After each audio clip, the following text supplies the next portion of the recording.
تو میں آپ کو 3 طریقے بتاتا ہوں جو حدیث سے ثابت ہیں روزے رکھنے کے. کسی نے نفلی روزے رکھے ضرور, بالکل آج معاشرے میں نفلی روزوں کا رواج ہی ختم ہو گیا ہے. عرب الحمدللہ رکھتے ہیں پابندی سے, عربوں میں رواج ہے, عام لوگ بھی رکھتے ہیں, علماء بھی رکھتے ہیں. ہمارے یہاں نفلی روزوں کا رواج ہی ختم ہو گیا ہے, یہ غلط ہے. تو حدیث میں آتا ہے کہ ہر مہینے 3 روزے رکھو. ایام 20 کے روزے کہا جاتا ہے جن کو, یعنی چاند کی 13 تاریخ, 14 تاریخ اور 15 تاریخ. یہ ہر مہینے کے 3 روزے آپ صلی اللہ علیہ وسلم نے فرمایا پورے مہینے کے برابر ہیں, کیونکہ ایک روزہ 10 کے برابر, ایک نیکی 10 کے برابر نا, تو 3 روزے 30 کے برابر ہو گئے. پھر آپ صلی اللہ علیہ وسلم نے پیر اور جمعرات کا روزہ رکھا ہے, اس کی ترغیب ہے, تو یہ بھی رکھ لیا کرو. پیر کا رکھ لیا اور جمعرات کا رکھ لیا. ایام 20 میں اگر پیر جمعرات آ گیا تو وہ ڈبل ہو جائے گا, گریبی ہو جائے گی. وہ جیسے پیر کے دن 13 ذی الحجہ آ گئی تو 13 کا بھی ہو گیا اور گریبی میں پیر کا بھی ہو گیا. ایک طریقہ تو یہ ہے کہ پیر جمعرات کا رکھ لیں اور ایام, یعنی ایک طریقہ ایام 20 کا, دوسرا ہے صرف پیر جمعرات کا, اور دونوں کو مرج کر لیں تو بہت اچھی بات ہے. پیر جمعرات کا بھی رکھیں اور ایام 20 کا بھی. اور آپ کو پتا ہے ہفتے کے 2 روزے, جو کینسر کے اسپیشلسٹ ہیں نا ڈاکٹر, وہ بتاتے ہیں کہ 2 دن کی فاسٹنگ کینسر کے لیے بڑی مفید ہے, کینسر نہیں ہونے دیتی. اب تو گوروں نے بھی یہ ثابت کر دیا ہے کہ 2 دن روزہ رکھنا یہ کینسر نہیں ہونے دیتا. یعنی اگر آپ چاہتے ہیں کہ کینسر کے چانسز آپ میں کم ہو جائیں تو اس کے لیے 2 دن روزہ بہت اچھا ہے, سمجھتے ہو. تو وہ اضافی جتنی جو پکوڑے سموسے ادھر ادھر کھانچے رہ گئے ہوتے ہیں نا, ہم جو پھوڑتے رہتے ہیں سارا دن, تو ہفتے میں 2 دن روزہ کیا کرتا ہے, وہ بھوکا رہ کے نا انسان وہ ساری جو اضافی چیزیں ہیں وہ ٹھکانے لگ جاتی ہیں, سمجھتے ہو. تو یہ فائدہ مند ہے, کینسر کے لیے بہت فائدہ مند ہے, اور بھی شوگر کے لیے بھی, صحت کے لیے بہت اچھا ہے یہ. لیکن آپ نے اللہ کے لیے رکھنا ہے, صحت کے لیے نہیں رکھنا. تیسرا روزے کا طریقہ جو حدیث سے ثابت ہے وہ یہ ہے کہ کوئی دن کوئی مہینہ متعین کیے بغیر, حدیث میں آتا ہے آپ صلی اللہ علیہ وسلم بعض دفعہ روزہ رکھتے تو ایسے رکھنے شروع کرتے کہ ہمیں لگتا آپ کبھی چھوڑیں گے ہی نہیں, پھر چھوڑتے تو ایسا چھوڑتے کہ ہمیں لگتا کہ دوبارہ کبھی رکھیں گے ہی نہیں. تو یہ بھی ایک طریقہ ہے, آپ رکھنا شروع کر دیں, وہ رکھے جا رہے, جب آپ نے دیکھا کہ یار اب کمزوری شروع ہو گئی ہے صحت میں, چھوڑنا شروع کر دیں, پھر کھاتے رہے, پھر موڈ ہوا, پھر پے در پہ روزے, پھر موڈ ہوا, پھر چھوڑیں تو ایسا چھوڑیں کہ گھر والے سمجھیں اب یہ ان کا معمول ختم ہو گیا, ابھی ہمیشہ کھائیں گے پیئیں گے, اور رکھیں تو ایسا رکھیں کہ گھر والے سمجھیں ابھی ہمیشہ روزے سے رہا کریں گے. تو یہ بھی, اس سے انسان کی صحت بھی ٹھیک رہتی ہے اور روزوں کا ثواب بھی حاصل ہوتا رہتا ہے. ایک خاتون نے لکھا ہے کہ میں چھپ کے نکاح کرنا چاہتی ہوں ایک شخص سے, اور جس سے نکاح کر رہی ہوں اس سے عمر میں بھی بڑی ہوں, گھر والے تیار نہیں ہیں اس نکاح پہ, اس لیے ہم چھپ کر نکاح کرنا چاہتے ہیں, آپ ہمارا نکاح پڑھا دیں. نام وام بھی لکھا ہوا ہے میاں کا, ہونے والے ہوتے رہ جانے والے میاں کا نام بھی. بھائی میں یہ والے نکاح نہیں پڑھاتا, اس کی وجہ یہ ہے کہ یہ اس طرح کے لوڈے لپاڑے جو ہوتے ہیں نا, یہ لڑکیوں کو بے وقوف بناتے ہیں. بہت سارے کیسز آ چکے ہیں. خواتین کہتی ہے نہیں ہم تو بے وقوف نہیں بنتے, ہمیں پتا ہے. بھائی آپ کو نہیں پتا, ہمیں پتا ہے. جب شادی ہو جائے گی تو کوئی خاندان تو انوالو ہوگا نہیں, ماں باپ تعلق توڑ دیں گے, اور یہ صاحب جب دل بھر جائے گا اس کا تو یہ بھی چھوڑے گا نہیں تو جان چھڑائے گا, یعنی وقت نہیں دے گا, ٹائم نہیں دے گا. ایک کیس ہوتا تو بتاتا میں, درجنوں کیس آ چکے. جی اچھا, وہ لڑکا بھی یہی بیٹھا ہوا ہے جس سے نکاح کرنا چاہتا. اچھا بچہ ہوگا بالکل چھوٹا سا منا. خیر, تو اس لیے میں ایسے نکاح میں کبھی بھی نہیں اپریشیٹ کرتا. ہاں اگر والدین زیادتی کر رہے ہیں تو مجھے والدین سے مل کے پتا چلے گا نا کہ وہ واقعی ظلم کر رہے ہیں, زیادتی کر رہے ہیں, تو پھر کورٹ کا سہارا لیا جائے, عدالت جایا جائے, کورٹ میرج کی جائے. پھر لڑکے میں کتنا دم ہے وہ یہیں سے پتا چل جائے گا. ماں باپ بھی چھوڑ دیتے ہیں, اور پھر وہ لڑکیاں بعد میں جب مسائل ہوتے ہیں تو وہ شوہر بھی نہیں لفٹ کراتا. آج کل شوہر ارینج میرج میں بیوی کے ساتھ مسائل کر رہا ہوتا ہے, تو جب اس کو پتا ہوتا ہے کہ پیچھے نہ باپ ہے نہ بھائی ہے, تو وہ کہاں اللہ کا خوف کہاں ہے, وہ تو بالکل ہی لٹکا دے گا. ایک لڑکی کا فون آیا تھا لاہور سے, اس کا فون سنا کرتا تھا میں, اس نے کہا کہ ایک میرا لڑکا ہے ہمیں برائی سے بچا لے, میرا اس سے نکاح پڑھا دیں. میں نے کہا کون ہے, انہوں نے بتایا فلاں ہے. میں نے کہا میری بات کراؤ. میں نے کہا تو چھپ کے نکاح کیوں کر رہا ہے؟ کہتا ہے بھائی میں چھپ کے اس لیے کر رہا ہوں کہ میرے ابو راضی نہیں ہے. میں نے کہا چل بھائی لڑکی گھر تو جب پکڑا جائے گا, جب پتا چلے گا کہ تو نے نکاح کیا ہوا اس سے, تو جو ری ایکشن ہوگا تیرے اندر برداشت کی طاقت ہے. اس نے کہا ہے, تو میں نے کہا ابھی بتا لے, پھر بعد میں بھی تو پکڑا جائے گا نا. جب تیرے اندر, میں نے کہا تھا نا جو غلط چیز ہوتی ہے وہ, ابھی پورا بیان اسی موضوع پر ہوا نا, وہ پائیدار نہیں ہوتی. میں نے کہا جو بہادری اس وقت دکھانی ابھی کیوں نہیں دکھا رہا, تو کر لے ایسی کی تیسی. کہہ رہے نہیں یہ وہ. میں نے اس لڑکی کو منع کیا, میں نے کہا بیوقوف بنائے گا آپ کو, یہ مرد کا بچہ ہوتا بولتا ہے ایسی کی تیسی, جو اکھاڑنا ہے اکھاڑ لو, میں کر رہا ہوں. یہ تو ابھی سے پھسپھسا رہا ہے, تو میں نے کہا آپ کے بھی ماں باپ راضی نہیں ہیں اور آپ کے لیے بھی مسائل ہوں گے، تو اور ماں باپ چیک کرتے ہیں لڑکے کو، ان کو پتہ چل جاتا ہے، باپ خاص طور پہ، باپ کو اللہ نے بڑی طاقت دی ہے، وہ 2 منٹ میں پتہ لگا لیتا ہے کہ جیسے میں نے بیوقوف بنایا تھا ایسے یہ تو نہیں بیوقوف بنا رہا، اس کو پتا ہوتا ہے کہ کس طریقے سے بیوقوف، کیونکہ تو بنا چکا ہے نا ایک دفعہ، کوئی اور بیوقوف بنائے گا اس کو پتا ہے میں نے بھی اس کی اماں کو پٹایا تھا اسی طرح بیوقوف بنا کے، تو یہ بھی مرد کو مردوں کی شرارتیں پتہ ہوتی ہیں، عورتوں کو نہیں پتہ ہوتی، اس لیے شریعت نے لڑکی کا باپ لڑکی کا ولی باپ کو بنایا ہے۔ وہ لڑکی کو میں نے سمجھایا، نہیں مانی، عشق میں پاگل ہو گئی تھی، شادی کر لی، اس کے بعد جو اس لڑکے نے اس کا حشر کیا ہے نا، پھر میرے پاس ہی فون آیا حشر نشر، میں نے کہا نہ کوئی کچھ بھی نہیں ہو سکتا کیونکہ کوئی ڈاکومنٹیشن نہیں ہے، اب یہی ہے کہ اس کی کٹ لگوا کے زبان سے طلاق نکلواؤ، اور کیا ہے۔ میں نے کہا گنڈے بدماشوں سے رابطہ کرو، کورٹ میں بھی نہیں جا سکتے نا، کورٹ تو کہے گی کہ ڈاکومنٹ تو لاؤ، جو خلا کے پیپر کے لیے بھی نکاح کا پیپر چاہیے ہوتا ہے، تو نکاح کا پیپر میں نہیں تو کورٹ بھی کچھ نہیں کرے گی۔ لوگ پھر میرے بیانات پہ کمنٹس کرتے، کبھی کہتے ہو خلا عدالت میں ہوتا نہیں ہے، کبھی عدالت کے خلا کے ریفرنس دے رہے ہوتے ہو، یار تم بھی انسان کے بچے بن جاؤ، عدالت سے خلا صحیح نہیں ہوتا ہے، لیکن کچھ خاص صورتیں ہیں جن میں شوہر کا واقعی بیسک حقوق ادا نہیں کر رہا، پھر ہم مانتے ہیں اس خلا کو، بشرطے کہ عورت ثابت کر دے گواہوں سے کہ یہ ظلم کر رہا ہے، تو اس لیے پھر وہی کمنٹس میں وہی چیز، کبھی کہتے ہیں خلا نہیں ہوتا، کبھی کہتے ہیں ہوتا ہے، تو میں کہتا ہوں کہ خلا نہیں ہوتا لیکن چند صورتوں میں ہو جاتا ہے، وہ ہوتا تنسیخ نکاح ہے، عدالتیں جہالت میں اس کو خلا کہہ رہی ہوتی ہیں، ہم اس کو تنسیخ ہوتا وہ تنسیخ ہے، لیکن جو آج کل سسٹم چل رہا ہے نا، یہ جو عورت گئی وجہ ہو نہ ہو اٹھا کے خلا کی ڈگری لے کے، آج ایک خاتون آئی تھی، فیملی آئی تھی، ان کی خاتون کو تو میں نے خود مشورہ دیا کہ آپ کورٹ میں کیس کرو، اس آدمی سے جان چھڑاؤ، خلا کا کیس فائل کرو آپ، تو انہوں نے کہا کیسے؟ میں نے کہا آپ فتویٰ لکھو، ہم آپ کو شرعی طریقے سے خلا کا طریقہ بتائیں گے، کیونکہ اس کا جینین کیس تھا، مجھے پتا ہے اس کا میاں بہت ایک نمبر کا الو کا پٹھا، وہ تو ایسی عورتوں کو تو ہم خود جان چھڑانے کے طریقے بتا رہے ہوتے ہیں، تو ہمیں شوق نہیں ہے کوئی ظالم آدمی کے ساتھ عورت کو چپکا کے رکھیں، لیکن کوئی شرعی طریقہ تو ہو نا، یہ نہیں ایک منہ اٹھا کے گئے ڈھک، جمشید کی بیوی خلا کی ڈگری کس نے پکڑائی؟ اس کو جج نے پکڑائی، ابے یہ کیا ہوتا ہے؟ یہ دھندا ہے، یہ تھوڑی ہے۔ مفتی صاحب وضاحت فرما دیں کیا لکھا ہوا ہے اس کے دل اور دماغ، کیا نہیں انسان کے دل اور دماغ اور کیا کیا پریشانیاں ہوتی ہیں، مختصر یہ کہ انسان کے دل اور دماغ کے آپس میں کیا تعلق ہوتا ہے، دل کے کام بھی اور دماغ کے کام بھی وضاحت فرما دے۔ کل کوئی کلپ کی نظر سے گزرا، ایک پروفیسر طلبہ سے کہہ رہا ہے کہ اگر میرے دل کا مسئلہ نہ ہوتا نا، ہارٹ کا، تو میں اس وقت دنیا کا سب سے کامیاب ترین لیکچرار ہوتا۔ یہ کچھ اس طرح کی بات کی، بڑا سب سے بڑا فرض کر لو یوں کہا کہ سب سے بڑا سائنٹسٹ ہوتا، پڑھائی کے دوران مسئلہ دل کا تھا، دل کا مسئلہ نہ ہوتا تو میں سب سے بڑا کیا ہوتا؟ سائنٹسٹ ہوتا۔ یار ایسا کیسے کہہ رہے؟ اصل میں وہ دل نہیں چاہتا تھا پڑھنے کا، دل نہیں چاہتا تھا، تو بھائی سبھی کے ساتھ یہی مسئلہ ہے یار۔ دیکھو اسلام نے جس دل کی بات کی ہے وہ دل سے مادی دل مراد نہیں ہے، وہ مادی دل مراد نہیں ہے، وہ روحانی دل ہے، جس کا محل یہ جسمانی دل ہے، اور اس کا تعلق کس سے ہے؟ دماغ سے۔ جیسے ہی دماغ میں کوئی خوشی محسوس ہوتی ہے، سب سے پہلا اثر اس کا کس پہ آتا ہے؟ دل پہ آتا ہے۔ خوف کی وجہ سے ہارٹ اٹیک ہوتا ہے کہ نہیں ہوتا لوگوں کو؟ سوال پیدا ہوتا ہے کہ خوف کی وجہ سے دماغ اٹیک ہونا چاہیے، ہارٹ اٹیک کیوں ہو رہا ہے؟ خوف تو دماغ میں محسوس ہوتا ہے نا، لیکن دل کا دماغ سے سب سے زیادہ تعلق ہے۔ تو اسلام، یہ قرآن چونکہ بلاغت ہے نا، اس میں بلاغت عربی زبان کی بلاغت کا خیال کیا گیا ہے، تو بلاغت سائنسی حقائق کو نہیں دیکھتی ہے، بلاغت دیکھتی ہے مجازن بھی بہت ساری چیزوں کی نسبت بہت ساری چیزوں کی طرف کرتی ہے، حالانکہ حقیقتاً وہ نسبت نہیں ہوتی، وہ مجازی ہوتی ہے، لیکن حقیقت اور مجاز میں ایک تعلق ہوتا ہے۔ اس کی مثال ایسے جیسے قرآن کہتا ہے تفیض اعینہم، آج میں نے وہ آیت سے کذبوہا پڑھ دیا غلطی سے شاید، تو اب دیکھو قرآن کیا کہتا ہے کہ وَإِذَا سَمِعُوا مَا أُنزِلَ إِلَى الرَّسُولِ تَرَىٰ أَعْيُنَهُمْ تَفِيضُ، کہ جب تم مسیحیوں کی بات کی ہے کہ جب ان کے سامنے قرآن پڑھا جائے تو تم ان کی آنکھوں کو دیکھو گے کہ وہ بہہ رہی ہوتی ہیں۔ اب کوئی سائنسدان آئے بولے آنکھیں تو بہتی نہیں ہیں، آنسو بہتے ہیں، آنکھیں کہاں بہتی ہیں؟ اب سائنسی لحاظ سے تو اس پہ اعتراض بنتا ہے، بھائی قرآن کہہ رہے ہیں آنکھیں بہتی ہیں، تو قرآن کو مولویوں کو سائنس کا نہیں پتا، معاذ اللہ قرآن کو سائنس کا نہیں پتا، تو اس کا کیا جواب دیا جائے گا؟ بھائی قرآن سائنس کی کتاب نہیں ہے، قرآن واض و نصیحت کی کتاب ہے جو عربی میں نازل ہوئی، تو عربی زبان کے محاورے اور عربی کی بلاغت کا اس میں خیال کیا گیا ہے، تو بہتی آنکھیں ہی ہیں، آنسو ہیں، آنکھیں نہیں بہتی، لیکن بلاغت کا قاعدہ کیا ہے؟ جب آنکھیں بہت زیادہ آنسو بہتے ہیں تو مبالغتاً اس کو کہا جاتا ہے گویا آنکھیں بہتی چلی جا رہی ہیں، کیونکہ آنسوؤں کا تعلق کس سے ہوتا ہے؟ تو آنسوؤں کا چونکہ آنکھ سے گہرا تعلق ہے، اس لیے بہنے کی نسبت آنکھ کے بجائے کس کی طرف کر دی؟ آنسو کی طرف۔ تو جب ہم دماغ میں کسی سے محبت یا خوف، تو دماغ کا سب سے پہلا تعلق کس سے ہے؟ دل سے، تو اس محبت یا خوف کی نسبت اس دل کی طرف کی جا رہی ہے جو سب سے پہلے اثر لیتا ہے دماغ کا۔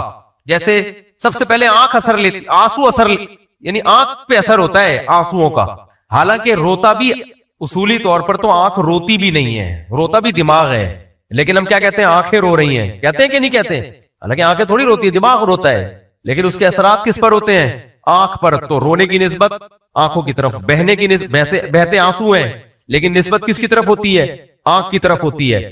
دماغ سوتا ہے، میڈیکل سائنس کیا کہتی ہے؟ دماغ، لیکن ہم کہتے ہیں آنکھیں سو رہی ہیں، یہ بھی کہا جاتا ہے۔ آنکھیں بتا رہی ہیں کہ تم خوش ہو، کیونکہ آنکھوں میں خوشی کے اثرات ہوتے ہیں، حالانکہ وہ اثرات اصل میں دماغ میں ہوتے ہیں۔ محسوس خوشی کو کون کرتا ہے؟ دماغ، لیکن اس کے آثار آپ کے چہرے پہ آتے ہیں کہ چہرہ چمک رہا ہے، بھائی چہرہ بتا رہا ہے کہ آپ خوش ہو۔ تو یہ سب بلاغت میں اصول ہے، تو اسی لیے قرآن بھی نسبت کس کی طرف کرتا ہے؟ دل کی طرف، کیونکہ دماغ کا سب سے پہلا اثر کس کی طرف پڑتا ہے؟ دل پہ پڑتا ہے، اس لیے بلاغت ہے نا۔ دماغ کی طرف کہہ رہا ہوں، جن کا جو ہے یہ ان کے دماغوں میں محبت نہیں ہے، ان کے دماغوں میں نفرت نہیں ہے، وہی بات ہے کوئی عاشق اپنی معشوقہ کو، سائنسدان عاشق ہے، وہ اپنی معشوقہ کو دماغ میں تیر گھسا کے بھیج رہا ہے، وہ کہے بھائی اگر تمہارے میں نے کوئی ایسی بات کر دی ہے تو دل میں تیر گھسا کے بھیجو نا، کہ تم نے میری ایسی بات کی ہے کہ آج میرے دل میں تم نے ٹائم دیا تھا دوپہر 12 بجے ملنے کا، اس کو 1 ہفتہ ڈیلے کر دیا۔ محبوبہ جب ایسی بات کہے گی تو یہ کیا کرے گا؟ دل کے اندر تیر گھسی ہوئی تصویر بھیجے گا نا۔ تم لوگ تو مجھے لگ رہا ہے بالکل ہی فارغ ہو گئے ہو کہ بتائے گا میرے دل پہ تیر لگا 1 ہفتہ جو تم نے ڈیلے کر دیا۔ اب محبوبہ میڈیکل سائنس کی اسٹوڈنٹ تھی، تبھی تو نہیں آئی ٹائم پہ، کیونکہ پڑھائی میں ٹائم لگا رہی ہے وہ کہے گی تم یہی تو جاہل آدمی ہو، میں تو تم سے شادی نہیں کروں گی، کیونکہ جو تکلیف تمہیں ہوئی ہے وہ تو دماغ کو ہوئی ہے، دل کو تھوڑی ہوئی ہے، تو تمہیں دماغ کی تصویر بنا کے اس میں تیر گھسا کے بھیجنا چاہیے تھا۔ تو یہ جو عاشق ہوگا نا وہ کہے گا بھائی آج سے تمہارا میرا تعلق ختم، تو پتہ نہیں مجھے شادی کے بعد کیا پڑھائے گی، یہی کہے گی کہ نہیں کہے گی؟ تو کچھ لوگوں کو ہر بات میں میخیں نکالنے کا شوق ہوتا ہے۔ قرآن بھی ایک بلاغت کی کتاب ہے، دماغ کا دل سے بہت گہرا، اگر یوں کہا جائے سب سے گہرا تعلق دل کے ساتھ ہے۔ آنکھیں بھی بعد میں روتی ہیں، پہلے دل روتا ہے، تبھی تو کہتے ہیں میرا دل رو رہا ہے، یہ بھی تو کہتے ہیں نا، حالانکہ آنکھوں سے آنسو آ رہے ہوتے ہیں، لیکن چونکہ دل میں اتنا غم ہوا ہوتا ہے تو آدمی کہتے ہیں آنکھ نہیں میرا دل رو رہا ہے، تو میں دل سے چاہتا ہوں آپ کو۔ لوگ کہتے ہیں کہ نہیں کہتے؟ حالانکہ سب کچھ دماغ سے چاہ رہے ہوتے ہیں، دل سے نہیں چاہ رہے ہوتے۔ تو سائنس کو الگ رکھو اور بلاغت اور اصول، زبانوں کے اصول اور ضابطوں کو الگ رکھو۔ بلاغت کے بالکل الگ ہی اصول ہوتے ہیں، بلاغت میں غلط چیز بھی صحیح ہو جاتی ہے۔ خواتین بچوں کو تانے دے رہی ہوتی میں تیری ٹانگیں توڑ دوں گی۔ اب کسی کو سچ بولنے کا ہیضہ ہے، وہ کہے کہ ایک ہوتا ہے سچا آدمی، ایک ہوتا ہے سچ بولنے کا ہیضہ ہونا، ہیضہ ہو، وہ کہے گی کیا تم واقعی میں توڑو گی اس کی ٹانگیں؟ وہ کہے گی نہیں میں تو ایسی کہہ رہی تھی۔ جھوٹ بولنے کا اسلام میں بہت سخت گناہ ہے۔ تم نے جب اپنے بچے کو یہ بولا کہ تمہارے ٹانگیں توڑ دوں گی، اگر تمہاری نیت ٹانگیں توڑنے کی نہیں تھی تو یہ جھوٹ ہے، اور قرآن کہتا ہے لعنت اللہ علی الکاذبین، جھوٹوں پر اللہ کی لعنت۔ تو اگلا کیا کہے گا؟ بیوی طلاق لے کے بھاگ جائے گی ایسے شوہر سے؟ کیا خیال ہے؟ بلکہ خواتین تو میں تیری زبان کینچی سے کاٹ دوں گی، زبان کاٹ دوں گی کینچی سے۔ تو یہ سب بلاغت کے ضابطے ہیں، قاعدے ہیں، کوئی نہیں کاٹ رہا ہوتا زبان، یہ دھمکیاں ہوتی ہیں۔ یہ کہتے ہیں نا کہ کچھ لوگ دمبے کی چربی اور دمبے کا گوشت کھاتے ہیں، کے پی کے میں جیسے نہیں کھاتے، تو لڑتے ہیں، وہ ہر ایک سے لڑتے ہیں، دشمن نہ ملے تو آپس میں لڑتے ہیں۔ کچھ لسی پیتے ہیں پنجاب کے لوگ، کچھ لوگ لسی پیتے ہیں، وہ کیا کرتے ہیں؟ لطیفے کے اصل الفاظ بتاتا ہوں آپ کو۔ کچھ لوگ ہوتے ہیں جیسے کے پی کے میں دمبا کھائیں گے، دمبے کی چربی کھائیں گے، اور بندوں کو بھی ٹھوکیں گے، دشمنوں کو، اپنوں کو بھی ٹھوکیں گے، دشمن کو بھی ٹھوکیں گے۔ کیا خیال ہے؟ دشمن نہیں ملے گا تو اپنے آپس میں ہی لڑنا شروع ہو جائیں گے، دشمن بھی ٹھوکتے ہیں، اپنے آپ کو بھی ٹھوکتے ہیں۔ پنجاب والے لسی پیتے ہیں، اپنے لوگوں کو نہیں ٹھوکتے، لیکن جب لڑائی ہوتی ہے تو دشمن کو سب مل کے ٹھوکتے ہیں۔ لیکن کچھ لوگ کراچی میں لونڈے لپاڑے باریک سے دیکھیں ہوں گے، یہ گٹکا کھاتے ہیں اور باتیں ٹھوکتے ہیں صبح شام، سمجھ رہے ہو؟ کچھ ہوتے ہیں دشمن بھی ٹھوکتے ہیں، آپس میں بھی لڑتے ہیں، کیونکہ کھا کیا رہے ہیں؟ گوشت۔ کچھ ہوتے ہیں گوشت نہیں، لیکن لسی وہ گوشت سے تھوڑا کم، لیکن اس میں بھی پروٹین ہوتا ہے، وہ کیا کرتے ہیں؟ آپس میں تو نہیں لڑتے، لیکن دشمن کو طبیعت سے ٹھوکتے ہیں۔ کچھ ہوتے ہیں گٹکے پہ سیٹ ہوئے ہوتے ہیں، باریک باریک، آپ ان کی قمیض اتارو تو ایکس رے رپورٹ سامنے ہوگی۔ دیکھو کراچی میں کچھ ایسے لونڈے لپاڑے بالکل باریک گونگے گٹکا ہوگا، اور تو یہ کیا ٹھوکتے ہیں؟ باتیں۔ میں تو بس سفر میں تھا تو ایسی کراچی کا نا ایک بہت باریک سا لڑکا تھا، کسی کو کیا پتا کس کی بات ہو رہی ہے، غیبت نہیں ہوگی، بول بہت رہا تھا، میں یہ میں یوں۔ میں نے کہا پھر میں نے لطیفہ سنا ہے، میں نے کہا یہ وہ ان لوگوں میں ہے جو کیا ٹھوکتے ہیں۔ جان دیکھو یار، تم اپنی باتیں دیکھو یار۔ ہمارا ایک شاگرد تھا نا، ایک شاگرد تھا بہت باریک، دبلا کا لفظ اس کے لیے مناسب نہیں ہے، باریک تھا، بہت دبلا۔ اچھا میں جب 4 شادیوں کی بات کرتا ہوں وہ ایک دم جوش میں آتا نا، ایسے ہلتا ہو، ایسا اس کے چہرے پہ رونق سی آ جاتی، تو میں اسے بولتا، میں نے کہا یہ تمہارے لیے، کیوں استاد جی دیکھ میں نے کہا تیری شادی ہوئی, گلوکوز کی 2-3 بوتلیں پہلے سے انتظام کر کے رکھنا. اچھا سب سے زیادہ ہو ٹیسٹ میں بھی وہی آتا تھا. میں نے کہا دے یار صحت دیکھ, اپنی صحت دیکھ. پھر مجھے ایک دن کہنے لگا استاد جی میں کیسے اپنی جان بناؤں. میں نے کہا دیکھو جم جایا کرو, جم میں جاؤ نا, گوشت ووشت کھاؤ تو مسل آنا شروع ہو جاتے ہیں. کہہ رہے مجھ سے ویٹ ہی نہیں اٹھتا, جم میں ویٹ نہیں اٹھتا. میں نے کہا 1-1 کلو کا ویٹ اٹھا لو یار. کہہ رہا نہیں یہ بھی نہیں اٹھتا, واقعی نہیں اٹھتا تھا اس سے. کہہ رہے یار بہت مشکل ہوتی ہے. میں نے کہا دیکھ جا ضرور, چاہے ویٹ نہ اٹھے کچھ نہیں ہوتا. تنکا لو, اس کے دونوں طرف شیروانی کا بٹن لگاؤ. شیروانی کے بٹن نہیں ہوتے, بڑے ہوتے ہیں تھوڑے, وہ لگاؤ اور اٹھانا شروع کرو. پھر 1 بٹن سے 2 بٹن. میں نے کہا یہ تو یہ حقیقت ہے, یعنی اتنا تو ہر ایک ہی اٹھا لے گا نا بھائی, کچھ تو کر جا کے یار. کہہ رہے یار یہ کیا مطلب. میں نے کہا تنکے میں 2 بٹن لگاؤ, اٹھاؤ اس کو یوں کر کے. جب 1 بٹن اٹھنے لگے تو 2 کر دو, 4 کر دو, اسے 1 کلو پہ آ جاؤ گے, 2 کلو پہ. میں نے کہا ایک دن دیکھنا پھر آپ مقابلہ کر رہے ہو گے ہاں سے. تو میں نے کہا یہ جو ابھی آپ نے جو فٹنس آپ کی فزیکل فٹنس ہے اس پہ بالکل شادی کی بات مت کرنا. تو کچھ لوگ دمبا اور چائے بھی کھائیں گے, اپنوں کو بھی ٹھوکتے ہیں اور دشمن کو بھی ٹوکتے ہیں. کچھ لسی پیتے ہیں دشمن کو ٹوکتے ہیں, اور کچھ گٹکے کھاتے ہیں اور کیا کرتے ہیں وہ باتیں ٹھوک رہے ہوتے. باتیں ان کی سنو گے نا, یہ کر دوں گا میں, وہ کر دوں گا. بس کر یار, یہ اپنے کس پہ بات کر رہا تھا. ہاں تو دل اور دماغ, وہ پتہ نہیں دل اور دماغ کی بات تو نکل ہی گئی. کیا بغیر داڑھی والے لڑکے یعنی خوبصورت لڑکے کو بھی دیکھنا بدنظری میں داخل ہے؟ واللہ یعلم المفسد من المصلح, اللہ کو پتا ہوتا ہے کون دل کا فسادی ہے. کچھ لوگوں کو لڑکوں کی عادت پڑ جاتی ہے, ان کے لیے تو بالکل حرام ہے کہ وہ کسی ٹین ایجر لڑکے کی طرف بھی دیکھیں. ایسے ایسے ٹھرکی مارکیٹ میں پائے جاتے ہیں, وہ کسی کو بھی دیکھ لینا تھوڑا سا بھی گورا چٹا ہوگا بس دماغ خراب ہونا شروع ہو جاتا ہے ان کا. یہ ایسے مارکیٹ میں اب آنے لگے ہیں, پہلے نہیں تھے اب پائے جاتے ہیں. ایسے لوگوں کو احتیاط ضروری ہے, باقی ہر ایک کو نہیں ہوتا.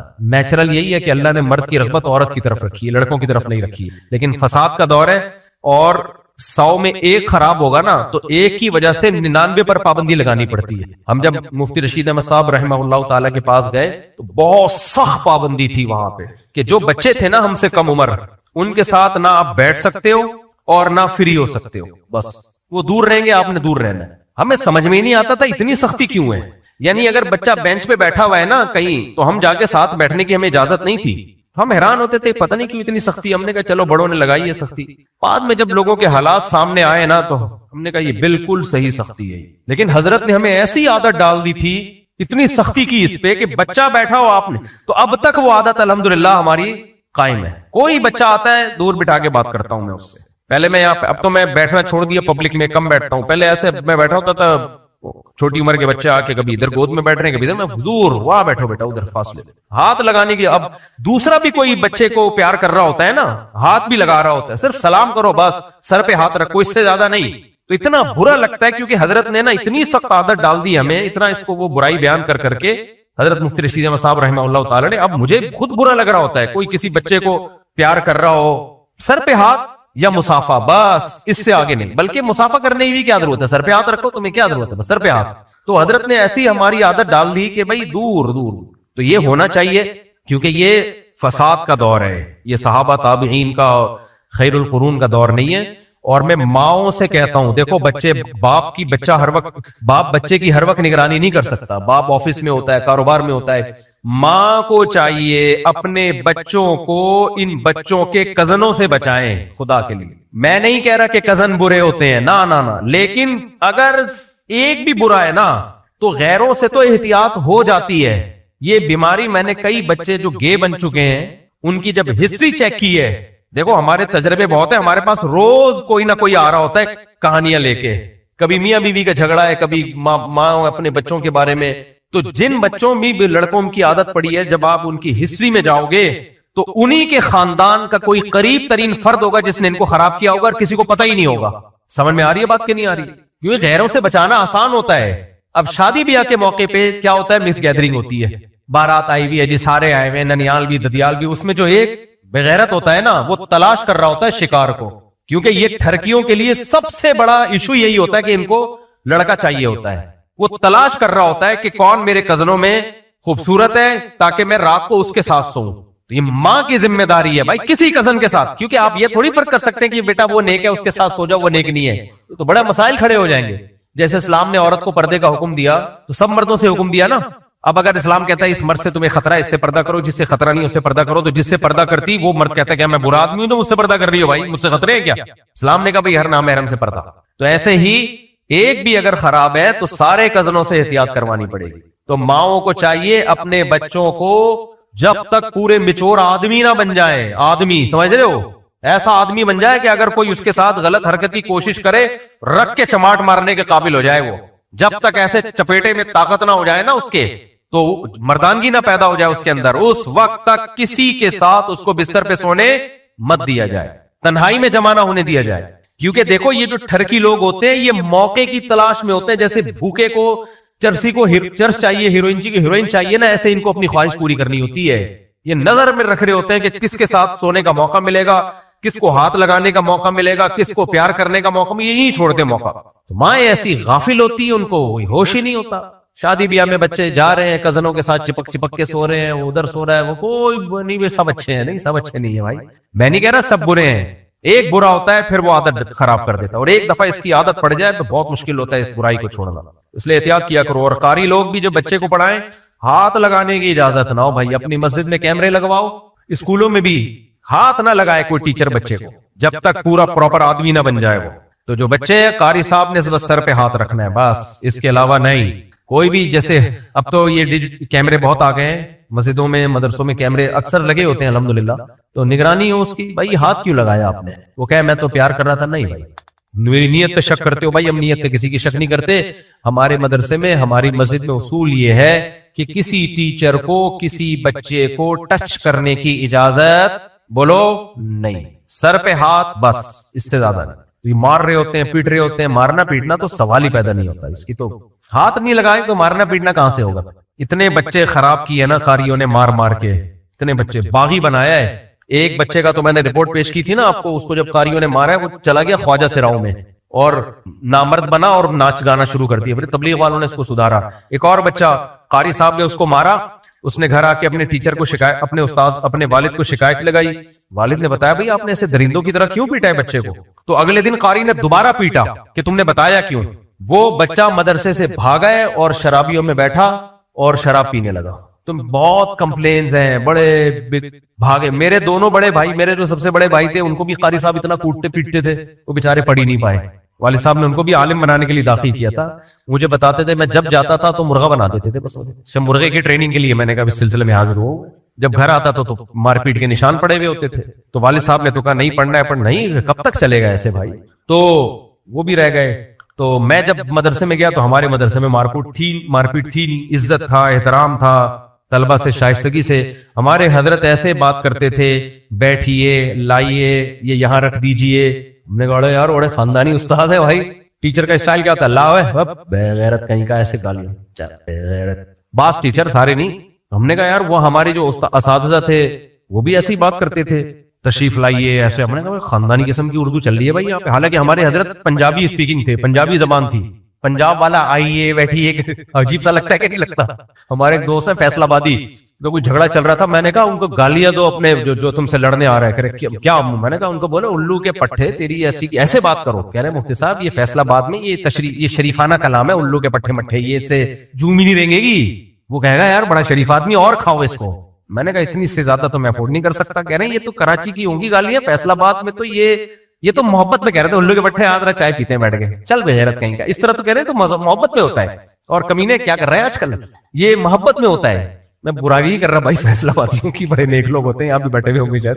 ان کی مزاج ایسا ہے نا، مزاج ہے. تو کہاں سے کہاں بات چلی گئی. اس لیے مار کٹائی صحیح نہیں، ہاتھ بھی نہیں لگانے کی اجازت ہوگی. اچھا فیصلہ آباد کی جماعت ہے یہ. ویسے میں نے بات جو کی ہے غلط تو نہیں کی، بات تو صحیح ہے نا. وہاں تو یہ چھوٹی موٹی گالیاں میرا خیال ہے اثر نہیں ہوتا نا، نہیں ہوتا. کہتے ہیں یہ بہت، کہتے ہیں یہ تو شریفانہ کلام ہے.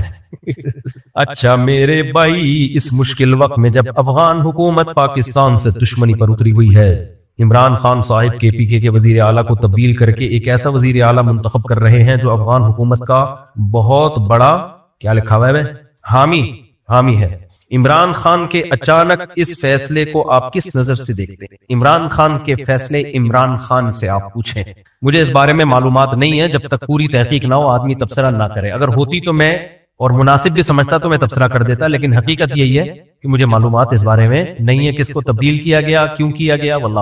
عمران خان جیل میں بیٹھ کے بھی تبدیل کر رہے ہیں، ہو رہا ہے ایسے۔ پھر یہ جو شہباز شریف نے جا کے یونائٹڈ نیشن میں فلسطینیوں کا مسئلہ اٹھایا ہے اور جو کہا ہے کہ 67 سے پہلے والا اسرائیل اور فلسطین، یہ بہت زبردست بات کی ہے۔ اب ہمارے جو پی ٹی آئی کے لوگ ہیں وہ اس پہ کہہ رہے ہیں دیکھا ہم تو پہلے ہی کہتے تھے یہ اسرائیل کو مان لیں گے، اور نہیں مان رہے میرے بھائی اسرائیل کو۔ یہ وہ حل بتا رہے ہیں جو فلسطینی بھی چاہتے ہیں۔ فلسطین کی جتنی تنظیمیں، چاہے وہ لڑاکا ہوں یا غیر لڑاکا، وہ سب چاہتی ہیں کہ ایسا ہو جائے۔ تو آپ وہ کام تو نہ کرو نا جو فلسطینی بھی نہیں چاہ رہے۔ یہ وہی بات ہے کہ some thing is better than nothing نا۔ آپ سم تھنگ کے چکر میں آپ نتھنگ پہ آ جاؤ کہ چونکہ ہمیں آدھا مل رہا ہے جس میں بیت المقدس بھی ہے، وہ بھی مسلمانوں کے پاس ہوگا، تو آپ اس چکر میں کہ ہمیں آدھا مل رہا ہے تو ہم نہیں، آدھا نہیں پورا لیں گے، تو پورا بھی نہیں آپ کو ملے گا یار، وہ پورا اتنا کون پورا ملک آپ کو اٹھا کے دے دے گا؟ تو اس لیے some thing is better than nothing. اور سب سے بڑی بات فلسطینی اس پہ راضی ہے۔ میں آپ کو مفتی منیر صاحب کا فتویٰ پڑھ کے سناتا ہوں۔ مفتی منیر صاحب نے بڑی خاندانی بات کی ہے، پڑھ کے سنا دوں؟ پہلے فتویٰ تو نکل آئے، زبردست فتویٰ دیا مفتی منیر صاحب نے، خاندانی قسم کا۔ یہ دیکھو، شکریہ آپ کا۔ تحریک لبیک پاکستان کے قائدین اور کارکنان کے نام، مفتی منیب الرحمان صاحب کا فتویٰ۔ حماس نے اپنے تحفظات کے ساتھ ٹرمپ کے 20 نکاتی امن منصوبے کو بامر مجبوری قبول کر لیا ہے۔ یہ کس نے کیا پتہ ہے؟ جو لڑاکا تنظیم ہے انہوں نے قبول کیا ہے۔ اور شرم الشیخ مصر میں بھی اس کے رہنما مذاکرات میں شریک ہیں۔ ذرائع ابلاغ کی معلومات کے مطابق ابتدائی معاہدے پر اتفاق ہو گیا ہے اور انہی معاہدے پر عمل درآمد کے لیے امریکی صدر ٹرمپ کی ضمانت بھی درکار ہے۔ عربی کی کہاوت ہے، گھر کا مالک گھر کے معاملات کو دوسروں کی بنسبت بہتر جانتا ہے، لہذا ہمیں کوئی نیا قضیہ کھڑا کرنے کے بجائے ان کے موقف کی حمایت کرنی چاہیے، کیونکہ وہ مبتلا ہیں اور حالیہ انسانی تاریخ کی سب سے بڑی قربانیاں پیش کر چکے ہیں، اور بچے کچے انسانی سرمائے کو بچانا بھی مقاصد شرعیہ میں سے ہے۔ اب جو غزہ میں بچے بچ گئے ان کو تو بچاؤ نا یار، ایک ایک کر کے شہید ہو رہے ہیں، بھوک سے مر رہے ہیں۔ تو جو لوگ کہہ رہے ہیں نا کہ پورا فلسطین ہونا چاہیے، وہ اپنے بچوں کو وہاں کی جگہ رکھ کے سوچیں کہ آپ کے بچے ایسے بھوک سے مر رہے ہوتے اور ایک حل ہونے والا ہوتا، اور آپ کہتے ہیں نہیں یہ تو بک گئے۔ بھائی اپنا کوئی بھی نہیں ہے نا وہاں پہ، ہمارا فلسطینیوں کے بچے ہیں، تو ہم نے کہا کہ نہیں ہمیں پورا فلسطین چاہیے۔ فلسطینی کہہ رہے ہیں بھائی یہ جو 20 نکاتی وہ جو ایجنڈا پیش کیا گیا ہمیں قبول ہے۔ تو شہباز شریف نے وہی بات کی ہے جا کے جو فلسطینی بھی چاہ رہے ہیں اور وہاں کی لڑاکا تنظیمیں بھی چاہ رہی ہیں، اور 57 اسلامی ملکوں نے اس پہ سائن کر دیے ہیں، پوری دنیا میں اس کو مانا گیا۔ یہاں سے اب اگر کوئی عمران خان کے حامی لوگ کہیں کہ یہ دیکھو شہباز شریف بک گیا، یا تحریک لبیک والے اس کے خلاف آواز اٹھائیں، تو بھائی آپ جو ہونے جا رہے ہیں آپ نہیں ہونے دو گے، وہ یہی ہوگا نا، وہ مرتے رہیں گے بھوک سے۔ اسرائیل کے ساتھ تو پوری دنیا کھڑی ہوئی ہے، پوری طاقتیں کھڑی ہوئی ہیں، تو آپ ان بچوں کو اپنے بچوں کی جگہ رکھ کے سوچو، اور اگر یہ کسی حل کی طرف جاتا ہے، جنگ بندی ہو جاتی ہے، جو جانیں بچ گئی ہیں وہ بچ جاتی ہیں، ان کو خوراک ملے گی، ان کی ایک اسٹیٹ ہوگی۔ سب سے بڑی بات اس ایجنڈے میں کیا ہے، اس معاہدے میں بیت المقدس کس کے ہاتھ میں ہوگا؟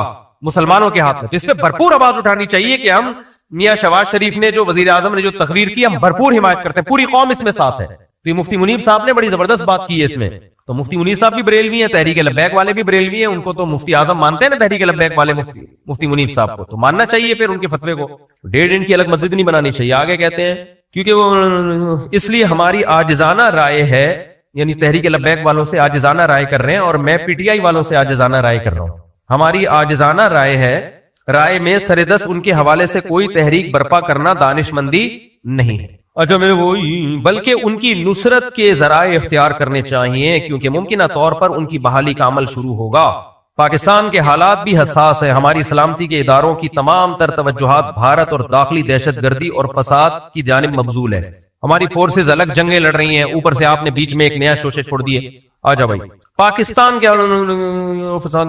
اس لیے کوئی نیا مسئلہ نہیں کھڑا کرنا چاہیے، کیونکہ ملک مزید کسی انتشار کا متحمل نہیں ہو سکتا۔ اللہ شاہد ہے کہ ان سطور میں میں نے اپنے دل کی بات کی ہے، اگر کوئی قبول کر لے تو عزت کی بات ہے۔ یہ اس لیے مفتی منیر صاحب نے لکھا کہ آج کوئی بھی حکومت کے فیور میں بات کرتا ہے تو درباری، سرکاری، کرنل، بریگیڈیئر، میرا نام کرنل مفتی طارق مسعود، مفتی عبدالرحیم صاحب کا نام بریگیڈیئر عبدالرحیم چل رہا ہے۔ ہمیں اعتراف ہے کہ فلسطین کے حوالے سے ہمارا اور ٹی ایل پی کا درد یکساں ہے، ان کا اخلاص ہر شک و شبہ سے بالاتر ہے۔ حکومت سے بھی اپیل ہے کہ یہ لوگ محب وطن پاکستانی ہیں، یہ اسلام اور پاکستان کا اثاثہ ہیں، انہیں ضائع نہیں کرنا چاہیے، بلکہ مکالمے کے ذریعے ان کے جائز مطالبات کو بھی سننا چاہیے اور ممکن حد تک گنجائش بھی نکالنی چاہیے۔ یعنی خلاصہ مفتی منیر صاحب کا یہی ہے کہ وزیر اعظم نے جو فلسطین کا حل پیش کیا ہے اس حل کو مان لینا چاہیے، اس میں اگر یہ معاہدہ ہو جاتا ہے، اسرائیل نہیں مان رہا ہے اس کو، یہودی تھوڑی مان رہا ہے، کیونکہ اس کو نقصان ہو رہا ہے اس میں، لیکن تمام اسلامی ملک دباؤ ڈال رہے ہیں. جب ایک ایجنڈا ہوگا تو پھر بین الاقوامی دباؤ بھی ڈلوایا جا سکے گا. اگر ہمارا ہدف ہی ایک نہ ہو، کوئی کہہ رہا ہے یہ ہونا چاہیے، دوسرا کہے یہ ہونا چاہیے، تیسرا کہے، تو وہ بیرونی عالمی طاقتیں کہیں گے تم خود تو ایک بات پہ متفق ہو جاؤ، کیا کرنا ہے تم نے. تو فلسطینی بھی اس پہ خوش ہیں. تو جب گھر کے حالات صاحب گھر جانتا ہے، تو جب فلسطینی کہہ رہے ہیں کہ ٹھیک ہے، آپ کہہ سکتے ہو آپ کو کس نے بتایا کہ وہ کہہ رہے ہیں؟ اس کی مخالفت میں بھی تو کچھ نہیں کہہ رہے ہیں نا. وہ ہمارے یہاں لوگ مخالفت کر رہے ہیں کہ شہباز شریف کو تم پہلے ہی کہا تھا اسرائیل کو تسلیم کر لے گا، اور دیکھو اب کر رہا ہے. فلسطینی نہیں کہہ رہے. اس کا مطلب بھائی آپ ان سے آگے جانے کی کوشش نہ کرو. یہ اسرائیل کو تسلیم نہیں کیا جا رہا، بلکہ فلسطین کو اتنا ایریا دیا جا رہا ہے جس سے فلسطین کی ایک مضبوط اسٹیٹ ہوگی، ایک ریاست ہوگی، بیت المقدس ہمارے پاس ہوگا. اور ظالم کے شر کو جب ہم ختم نہیں کر سکتے تو کم کرنے کی کوشش کی جا رہی ہے، کم کرنے کی کوشش. اور یہ بھی ہمیں سیرت سے یہ سب چیزیں ملتی ہیں، اس لیے اس کو مان لینا چاہیے ہمیں. آگے چل تو میرے بھائی، افغان حکومت طالبان کے وزیر خارجہ آج کل ہندوستان کے دورے پر ہیں، اور اسی دوران کل افغانیوں نے پاکستان بارڈر پہ حملہ کیا، جس کے نتیجے میں 12 پاکستانی فوجی اور درجنوں افغانی اور ٹی ٹی پی کے لوگ مارے گئے. افغانیوں کے اس عمل پر آپ کے کیا تاثرات ہیں؟ دونوں ممالک کے لوگ مسلمان ہیں، لہذا ان میں شہید کون ہیں؟ افغانستان میں چند لوگ ایسے ہیں، جب امریکہ گیا ہے نا تو کچھ ایسے لوگ طالبان کے صفوں میں ڈال کے گیا ہے جو امریکہ کے لیے کام کریں. مفتی عبدالرحیم صاحب تو بہت پہلے سے یہ بات کہہ رہے تھے کہ طالبان کے صفوں میں ایسے لوگ گھس چکے ہیں جو امریکہ کے ایجنڈے پہ کام کر رہے ہیں، اور ان کو امریکہ ٹھیک ٹھاک پیسہ دے رہا ہے. ہم جب پاکستان کے فیور کی بات کرتے ہیں تو لوگ کہتے ہیں ڈالر مفتی. ڈالر ہم نہیں ہے بھائی. اس وقت جو طالبان میں چند لوگ، میں نے بتایا طالبان اس تحریک کا نام نہیں ہے کہ پاکستان کو اٹیک کیا جائے یا پاکستان کو مارا جائے. تو ہو یہ رہا ہے، میرا پورا کلپ اس بارے میں آج چل گیا 6 بجے، پوری ڈیٹیل سے میں نے جمعے کو ایک بیان ریکارڈ کروایا جو آج چلا ہے. پرسوں ریکارڈ کروایا تھا، چل گیا کہ نہیں چل گیا کسی کو پتا ہے؟ نہیں چلا تو کل چل جائے گا. اس میں پوری ڈیٹیل ملا عمر کے سے لے کے میں نے بھی پورا ہسٹری بیان کی ہے. مفتی عبدالرحیم صاحب کے 2 بھائی اس لڑائی میں شہید ہوئے ہیں. جب اگر انہوں نے جہاز سے یوٹن لیا ہوتا نا، پہلے ایک بھائی شہید ہوا، اس کی جنازہ ہم نے خود پڑھا ہے، پھر دوسرے کو بھیجا وہ بھی شہید ہوا، پھر باقیوں کو بھیجا وہ نہیں ہوئے شہید، باقی 2 شہید ہو گئے. اس لیے مفتی عبدالرحیم صاحب جتنے اس معاملے میں افغانستان کے ساتھ اور افغان طالبان کے ساتھ مخلص ہیں، لیکن مفتی عبدالرحیم صاحب کی شروع سے یہ دعوت تھی کہ افغانستان کی سرزمین کسی دوسرے ملک کے خلاف استعمال نہیں ہونی چاہیے، نہ امریکہ کے خلاف نہ کسی اور ملک کے خلاف، کیونکہ اس سے کیا ہوگا، وہ دوسرے ملک پھر اٹیک کریں گے، پھر آپ جنگ میں آ جاؤ گے تو سکون سے کب بیٹھو گے آپ. تو اب وہی ہوا ہے. پہلے ملا عمر کا دور میں افغانستان کی سرزمین استعمال ہوئی مختلف ملکوں کے خلاف. ملا عمر نہیں چاہتے تھے کہ استعمال ہو، لیکن ہوئی. اس کا نتیجہ کیا نکلا؟ نیٹو کی افواج نے مل کے افغانستان کا بیڑا غرق کر دیا. اب دوبارہ وہاں حکومت قائم ہوئی ہے تو بھائی آرام سے بیٹھو. اب امریکہ پھر ان کو پش کر رہا ہے پیسے دے دے کے کہ پاکستان پہ اٹیک کرو. بھائی انڈیا نے آپ کو اندر گھس کے مارا ہے، اس کو تو آپ کچھ نہیں کہہ رہے. رشیا نے آپ سے کئی سال لڑائی کی ہے، لاکھوں افغانی شہید کر دیے، ان کو کچھ نہیں کہہ رہے. پھر پاکستان کیا کر رہا ہے؟ اب افغانیوں کے لیے بھی مسائل کھڑے کر دیے ہیں، ورنہ افغانی یہاں سکون سے رہ رہے تھے نا، ہزاروں نہیں لاکھوں افغانی، لیگل بھی ان لیگل بھی. ہوا کیا ہے کہ جب وہاں سے خارجیوں کے اٹیک ہونا شروع ہوئے، وہ ظاہر اٹیک افغانی لوگ کر رہے تھے، تو پھر پاکستان نے یہاں سے افغانیوں کو نکالنا شروع کر دیا. تو یہ افغانی بھی مصیبت میں آئے اور دوبارہ 2 اسلامی ملک آپس میں لڑ پڑے ہیں. انڈیا خوش ہے، آج بھی انڈیا کا بیان آیا ہے، اس میں تو اس نے صاف طور پہ انڈیا کے چینل نے کہا ہے کہ ہم دیوبندیوں کے ذریعے پاکستان، یعنی دیوبندیوں کے، تبھی وہ دیوبند میں انہوں نے وزٹ بھی کیا. خیر وہ تو علماء ہونے کی وجہ سے بھی وزٹ کیا ہوگا، لیکن انڈیا کہہ رہا ہے کہ ہم ان کو استعمال کریں گے، طالبان کو استعمال کریں گے پاکستان کے خلاف. یہ کھلی تقریریں چل رہی ہیں اس کی انڈیا کی. تو یہ بھی ڈھکی چھپی بات نہیں ہے. تو اس لیے ہمارا کام یہ ہے کہ ہم نفرت نہ بڑھائیں، ہم افغانیوں کو برا مت کہیں، نہ افغانی پاکستانیوں کو برا کہیں، کیونکہ جنگ اس سے اشتعال پھیلے گا اور یہ جنگ پھر کم نہیں ہوگی، آگے بڑھے گی. اور امریکہ بھی یہی چاہتا ہے اور انڈیا بھی یہی چاہتا ہے. لیکن اتنی بات ضرور ہے کہ یہ نہیں ہو سکتا کہ وہاں سے ہمارے فوجیوں پہ اٹیک ہو.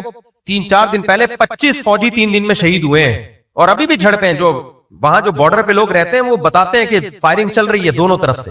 تو یہ نہیں ہو سکتا کہ پہلے سلو کی بہت کوشش ہے. مفتی تقی عثمانی صاحب تک گئے ہیں افغانستان. بہت سے لوگ کہتے ہیں کہ فوج یا حکومت جو ہے سلو کی کوشش کیوں نہیں کرتی. بھائی سلو کی تمام کوششیں ناکام ہو چکی ہیں. ان کے سفیر کا بیان آیا، ہم نے روس کو شکست دے دی، ہم نے امریکہ کو شکست دے دی، تو پاکستان کیا ہے؟ یار آپ نے روس اور امریکہ کو شکست اس لیے دی تھی کہ پھر پاکستان کو تڑیاں دکھاؤ. یہ تو ہم بھی آپ کے مانتے ہیں کہ آپ بڑے پاورفل ہو، آپ بڑے مجاہد ہو، لیکن یہ کہ اپنے ہی بھائیوں کو آپ نے آنکھیں دکھانا شروع کر دی. سب سے زیادہ قربانیاں جب انہوں نے روس اور امریکہ کو شکست دی ہے تو کس کی قربانیاں افغانستان کے بعد سب سے زیادہ قربانیاں کس کی ہیں؟ پاکستان کی. کوئٹہ میں، پشاور میں کوئی ایک خاندان بھی ایسا نہیں ہے جس خاندان کا کوئی کم از کم ایک نہ ایک فرد اس لڑائی میں شہید نہ ہوا ہو. اتنی قربانیاں. آج کوئٹہ جاؤ، ہر خاندان میں ایک نہ ایک فرد جی جوان آدمی وہ شہید ہوا. کہاں؟ افغانستان میں. لڑنے گیا ہوا تھا طالبان کے لیے. اتنی قربانیاں بھائی جب کسی قوم نے دی ہو، پشاور والوں نے دی. اب وہ نہ وہ پشاور کو مانتے ہیں نہ وہ کوئٹہ کو مانتے ہیں. کسی کو پاکستانی ہونا جرم ہے. زبان بھی ایک ہے کوئٹہ اور پشاور والوں کی، پشتو ہے نا، وہ بھی پشتو بول رہے ہیں. زبان بھی ایک ہے لیکن پاکستانی ہے تو کہہ رہے ہیں جاؤ ایسے کی تیسے. اتنا بوجھ کس نے بھر دیا بھائی تمہارے دلوں میں؟ کیا ہو گیا تمہیں؟ دماغ خراب ہو گیا تمہارا یار. میں پھر بتاؤں سب ایسے نہیں ہیں لیکن چند لوگ ہیں اور وہ چند ہی با اختیار ہیں. با اختیار کیسے ہیں یہ بھی بتا دوں. جس کے پاس دولت ہوتی ہے نا، اختیارات اس کے پاس ہوتے ہیں. امریکہ انہی لوگوں کو ڈالر دے رہا ہے جو پاکستان کے خلاف استعمال ہو. اور افغانستان اکنامکلی بہت کمزور ہو چکا ہے. یہ ہمارے کچھ مولوی بیچارے سادہ ہیں، وہ کہہ رہے ہوتے ہیں کہ نہیں بڑا اسٹرانگ، صرف ایمانداری سے ملک اکنامکلی ترقی نہیں کرتے، اس کے لیے کچھ کرنا بھی پڑتا ہے. امپورٹ ایکسپورٹ پر تو پابندی لگی ہوئی ہے. جب تک ایکسپورٹ نہیں ہوگی ملک میں پیسہ کہاں سے آئے گا؟ ڈالر کہاں سے آئے گا؟ تو ابھی ڈالر ان کے پاس اسی طرح آ رہا ہے. امریکہ دے رہا ہے اور کہہ رہا ہے مارو گے پاکستانی فوج کو تو میں دوں گا. اب اس فوج کو لوگ ڈالر فوج کہہ رہے ہیں. ابے اگر یہ ڈالر آرمی ہوتی تو امریکہ انڈیا کے ذریعے پٹوا کیوں رہا ہوتا ہے اس آرمی کو؟ اتنی منفیت ہے یار اپنے خلاف، اپنے ملک کے خلاف. اتنی منفیت ٹھیک نہیں ہے. تو یہاں جتنے افغانی ہمارے بھائی ہیں، ہم چاہتے ہیں یہیں رہیں، نہ جائیں. لیکن ہم یہ چاہتے ہیں کہ افغانستان پاکستان کے درمیان سلو ہو. لیکن اگر یہ سلو نہیں ہوتی تو بھائی پھر ہم اینٹ کا جواب کس سے دیں گے؟ پتھر سے. یہ نہیں ہو سکتا کہ ہمارے فوجی مرتے رہیں اور ہماری عوام بھی دھماکوں میں مرتی رہے اور ہماری فوج آرام سے بیٹھے. پھر ہم نے کس کا ساتھ دینا ہے؟ فوج کا ساتھ دینا. کچھ صحافی ابھی بھی ایسے منفی باتیں کر رہے ہیں اوٹ پٹانگ قسم کی. ایک آدمی نے، ایک دوست کو میں نے بھیجا کہ یار یہ دیکھو کیا ہو رہا ہے. اس نے کہا یہ ہمارے فوجی کے کرتوت ہیں. کوئی منہ سے کبھی بھی اچھی بات نہیں نکالنا. تو کرتوت ہے تو ٹھیک ہے پھر مار کھاؤ. کرتوت ہے کیا مطلب کرتوت ہے؟ کہہ رہے افغانیوں کو رکھا کیوں تھا؟ تو بھائی ایک پڑوسی ملک ہے، اس کو پناہ دی. برا کام کیا اچھا کام کیا؟ اچھا کام کیا. نہ رکھتے تو پوری دنیا میں بدنام ہوتے. یار تمہارے پڑوس میں لڑائی ہو رہی ہے تم ان کو رکھ نہیں رہے تو. لیکن اب یہ غلط ہو رہا ہے، بالکل غلط ہو رہا ہے. اب تو کھل کے آ گیا. انڈیا دورہ ہوا ہے، اس کے بعد ایمبولینسیں بھی انڈیا نے دی ہیں. کسی نے بڑا اچھا کمنٹس کیا کہ انڈیا نے ایمبولینسیں دے دی ہیں کہ ابھی جیسے ہمارے پائلٹ گرے تھے نا، اب جو تم پاکستان سے لڑو گے وہ بھی مارے گا تمہیں. تو افغانی ہمارے بھائی ہیں، طالبان بھی ہمارے بھائی ہیں. ہم نہیں چاہتے کوئی لڑے پاکستان سے. ہمارے لوگوں نے بڑی قربانیاں دی ہیں. کچھ چیزیں on the record off the record ہوتی ہیں، کچھ میڈیا میں بتائی نہیں جا سکتی. کبھی اکیلے میں چھاؤں خوشبو لگا کے آؤ گے تو میں بتاؤں گا کیا کیا لوگوں نے قربانیاں دی ہیں یہاں سے. کن کن شہداء کی لاشیں لوگوں نے اٹھائی ہیں، کتنے علماء شہید ہوئے، کراچی کے کتنے نوجوان شہید ہوئے ہیں. کیا ان کو ڈالر مل رہے تھے وہاں؟ شہادت پہ کیا ملتا ہے یار کسی کو؟ پنجاب کی کتنے نوجوان کٹ گئے وہاں پہ. پشاور اور کوئٹہ تو اتنا کٹا ہے وہاں پہ، اتنی قربانیاں دی ہیں. اس کے بعد دیکھو رزلٹ کیا سامنے آیا. اچھا نہیں ہو رہا. پیچھے سب کے یہی ہیں، یہودی لوگ ہیں.